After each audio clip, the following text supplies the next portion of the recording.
Neemias capítulo 13, verso 23 diz assim: Vi também naqueles dias que judeus haviam casado com mulheres astoditas, amonitas e moabitas. Seus filhos falavam meio astodita e não sabiam falar judaico, mas a língua do seu respectivo povo.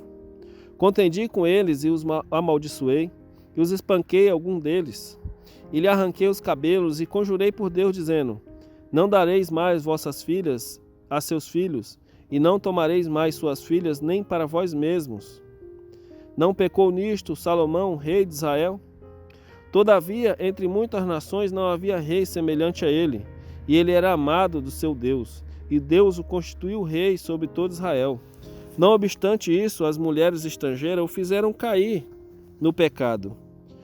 Dar-vos-ia nós ouvido para fazermos todo esse grande mal, prevaricando contra o nosso Deus, casando com mulheres estrangeiras?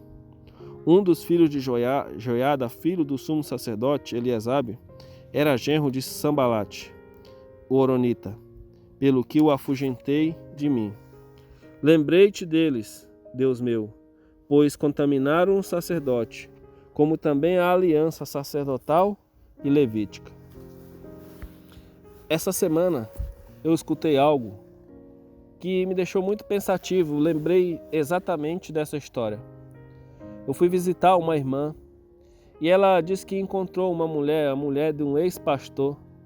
E esse ex-pastor conheceu uma irmã mais nova, quem sabe mais bonita, assim no ditado dele, e ele alargou a mulher na Rua da Amargura e foi viver a sua vida. E mais, continuou ainda sendo pastor da determinada igreja que ele era, e a mulher, coitada, que foi traída, saiu como culpada, talvez, de uma situação dessa, porque muitas vezes os membros, eles culpam as mulheres, mas tem medo, muitas vezes, de culpar os líderes.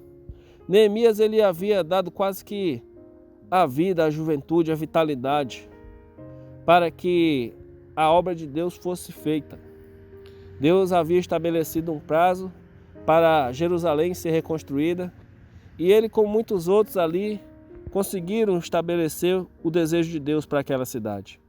Antes de ele voltar para o reino, ele estabeleceu alguns sacerdotes, conforme dizia a palavra de Deus, e agora, quando ele volta, esses mesmos sacerdotes haviam arrumado aí mulheres que não faziam parte da linhagem de Israel, e agora via-se a contaminação dos filhos de nem sequer falar a língua do povo de Israel, e acredito que muito menos conhecer do Deus verdadeiro.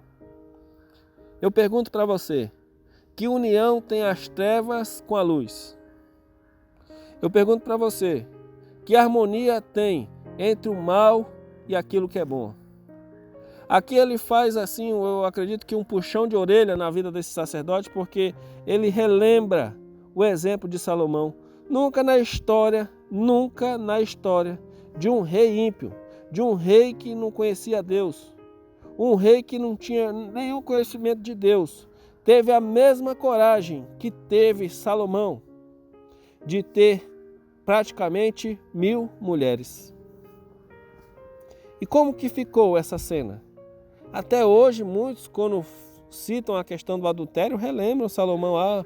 Salomão é o homem mais sábio que Deus deu e ele escolheu várias mulheres. Muitas pessoas zombam da palavra de Deus por conta disso, até nos dias de hoje.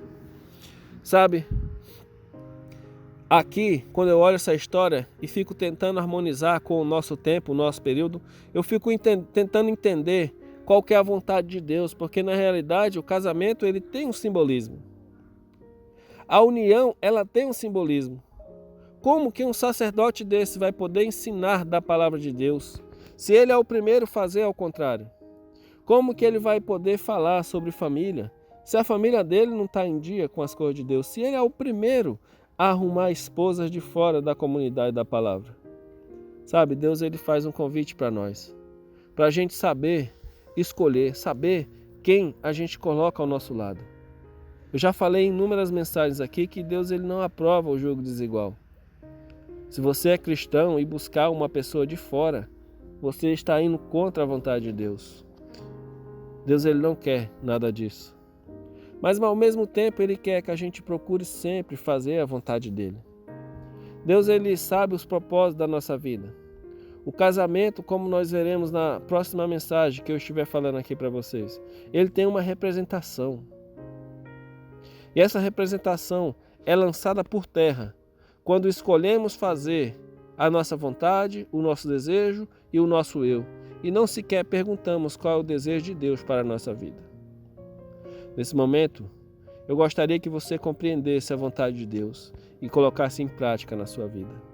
Se esse é o teu desejo, eu gostaria de orar por você. Pai querido e bondoso, Criador dos céus e da terra, gratos somos, Senhor, pelo cuidado, pelo carinho, por tudo o Senhor tem feito na nossa vida e por tudo que ainda há de fazer. Nos ajude, Senhor, dentro da nossa família, dentro do casal, dar um bom testemunho, Senhor, a esse respeito e, acima de tudo, fazer a Tua vontade. Abençoe cada casal que aqui está assistindo a esse vídeo. Em nome de Jesus que eu te peço, Senhor. Amém. Que Deus te abençoe e te guarde.